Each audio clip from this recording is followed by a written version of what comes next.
Hello friends, cooking રેસિપીસમાં તમારું સ્વાગત છે।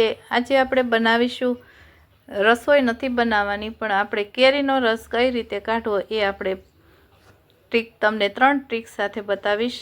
અમારી ચેનલમાં તમે નવા આવ્યા હોય ને હજી સુધી ચેનલને સબસ્ક્રાઈબ ન કરી તો સબસ્ક્રાઈબ કરજો, લાઈક કરજો અને શેર કરજો। તો આપણે કેરી છે તે 1 કિલો લીધી છે, તેને આપણે પાણીથી ધોઈ નાખશું। કેરી રસ કાઢતી વખતે હંમેશા કેરી ધોઈને જ લેવી જોઈએ, કેમ કે એમાં કાર્બન અથવા તો તમે ઘરે દાબો નાખ્યો હોય તો ઝીણા રસકણો, કોઈ ધૂળ કે હોય તે બધી દૂર થઈ જાય છે। તમે જોઈ શકો છો પાણી આપણું ડોળું થઈ ગયું છે, તો એને સાઈડમાં મૂકી દઈશું અને હવે આપણે કેરીને કોરી કરી લઈશું કપડાથી। તો આ કેરીનો રસ કાઢવો એકદમ ઇઝીલી અને સહેલો છે। આપણે મિક્સર અથવા બ્લેન્ડરનો આપણે ઉપયોગ કરીશું નહીં, હાથની મદદથી પણ નહીં ઉપયોગ કરીશું। અને આપણે 3 ટ્રીક તમને આગળ બતાવીશ કઈ રીતે આપણે રસ કાઢવો। તો આપણે અહીંયા ચપ્પુની મદદથી આ રીતે 2 ભાગ કરી લેવાના છે કેરીના। બધી કેરીના આ રીતે આપણે ચીરિયા કરી લેશું 2 ભાગ, અને પછી આપણે રસ કાઢવાનો છે। તો ગોટલા હોય તેનો પણ આપણે રસ કાઢીશું।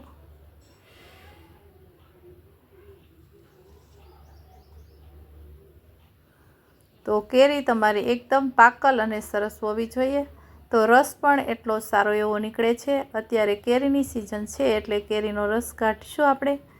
તો અહીંયા મેં એક તપેલી રાખી છે અને એક આવી મોટી ગળણીવાળી જારો રાખેલો છે। તો આપણે એમાં આ રીતે તમે જોઈ શકો છો રૂછા પણ બધા છે તે ઉપર રહી જશે અને રેસા અને રસ પણ આપણો સરસ એવો નીકળી જશે। તો અહીંયા આપણે 3 ટ્રીક્સ બતાવીશ। તો તમે જોઈ શકો છો એક પણ રસ તમે નીકળી ગયો છે અને કેરી પણ આપણી એકદમ સરસ સાલ છે તે ચોખ્ખી થઈ ગઈ છે। તો આ રીતે આપણે રસ કાઢીશું કેરીનું। તો તમને બીજી રીત બતાવું છું। તમે 3 રીતે રસ કાઢી શકો છો। ક્યારેક લાઇટ ન હોય અથવા તો આપણે મિક્સર અને બ્લેન્ડર ન હોય તો તમે રસ પણ કાઢી શકો છો। તો અહીંયા આપણે ખમણી છે છોલવાની, એમાં પણ તમે રસ કાઢી શકો છો, પણ એમાં થોડુંક રસ એકદમ ગ્રેવી જેવો થતો નથી પણ થોડોક ગઠ્ઠા જેવો રહે છે, એટલે આપણે ઝેણી ફેરવવાની જરૂર પડે, એટલે વધારે આપણે છાયણીનો ઉપયોગ કરીશું। ઝારાનો તો ઝારો આપણો આવો કાણાવાળો ઝીણો હોવો જોઈએ, તો એનાથી એકદમ રસ ક્રીમી અને સરસ એવો બને છે। તો તમે જોઈ શકો છો છાલ આપણી એકદમ સરસ ચોખ્ખી સરસ એવી થઈ ગઈ છે।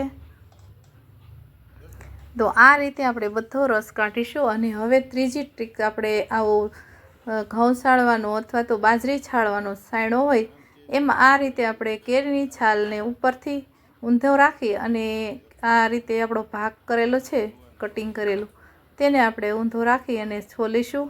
તો તમે જોઈ શકો છો એમાં પણ એટલો સરસ એવો રસ નીકળે છે અને રેસા અને જે કચરો હોય તે ઉપર જ રહે છે, નીચે જતો નથી। તો આ રીતે આપણે રસ કાઢીશું। તમે જોઈ શકો છો રસ એકદમ સરસ એવો નીકળી ગયો છે। પછી આપણે ચમચાની અથવા તો ચમચીની મદદથી હલાવીને એકદમ ગ્રેવી જેવો ઘટ કરીશું।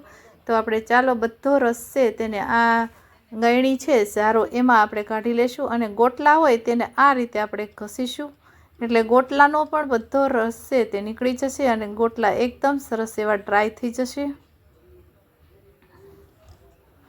ગોટલાને આપણે ફેંકવાના નથી, ગોટલામાંથી પણ આપણે મુખવાસ બનાવવાનો છે।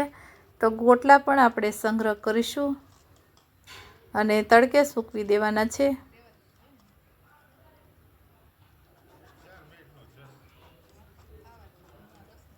તો તમે જોઈ શકો છો આ રીતે મેં બધો રસ છે તેને કાઢી લીધો છે અને ગોટલા પણ એકદમ સરસ એવા સાફ થઈ ગયા છે। તો આ રીતે આપણે રસ કાઢીશું। અહીંયા આપણે હાથની મદદથી પણ હાથનો પણ ઉપયોગ કરવાનો નથી, આવી છાયણી હોય તમારી પાસે અથવા તો ખમણી એમાં રસ તમે કાઢી શકો છો। અને આ રસ ફક્ત 5 મિનિટમાં જ રસ નીકળી જાય છે અને એકદમ નેચરલ હોય છે, કેમ કે મિક્સર અને બ્લેન્ડરમાં જે આપણે ફેરવીએ છીએ તેમાં એના તત્વો બધા મરી જાય છે. તો આપણે એક બાઉલમાં એડ કરીશું. તમે જોઈ શકો છો રસ કેટલો સરસ આપણો નીકળી અને તૈયાર થઈ ગયો છે. અને કેરી એટલી મીઠી છે એટલે આપણે કોઈ પણ વસ્તુ એમાં એડ કરવાની નથી. નેચરલ આપણો રસ છે તે રાખીશું.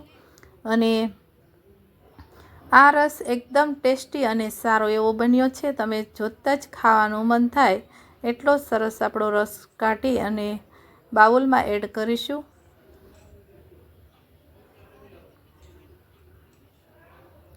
તો આ રીતે આપણે રસ કાઢવો. તમારે ઘરે કોઈ પણ વસ્તુ ન હોય તો પણ તમે રસ કાઢી શકો છો એક ખાલી ઝારાની મદદથી.